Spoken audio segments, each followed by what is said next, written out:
વાવ તાલુકાના ગામડાને જે દેવપુરાથી લાઈન આવે છે, છેલ્લા 4 દિવસથી પાણી બંધ છે. લોકોનું પશુપાલન હોય, એમને ઘર વપરાશ માટે પાણી જોઈતું હોય, પીવાનું પાણી સદંતર બંધ છે. એજન્સી અને તંત્ર શું સાથે મળીને કામ કરે છે? કા તંત્રનું કીધું એજન્સી કામ કરતી નથી, આવી પોઝિશન ઊભી થઈ છે. છેલ્લા કેટલાય સમયથી અમે જોઈએ છીએ એજન્સી ક્યાંય પણ કામ કરતી નથી.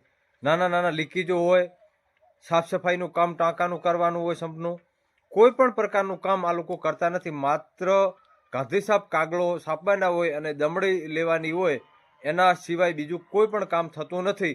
એટલે તંત્રની કોઈ પણ પ્રકારની લગામ નથી. સરકારશ્રીને અમે કહીએ છીએ કે 4 દિવસથી પાણી બંધ છે, બાકી 1% હજી સુધી કામ થયું નથી.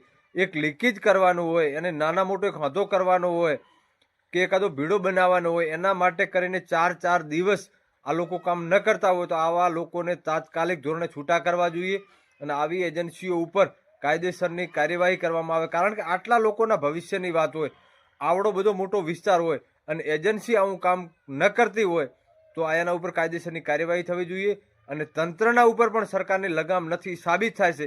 બાકી જો તંત્ર ઉપર સરકારની લગામ હોય તો બીજી વખત આવી ભૂલ ના થવી જોઈએ એવી અમે સરકારશ્રીને વિનંતી કરીએ છીએ. અને અમારા અહીંયાના મામલતદાર સાહેબ અને કલેક્ટર સાહેબને મારી વિનંતી છે કે 4 દિવસ સુધી પીવાનું પાણી બંધ હોય તો તંત્ર શું કરી રહ્યું છે.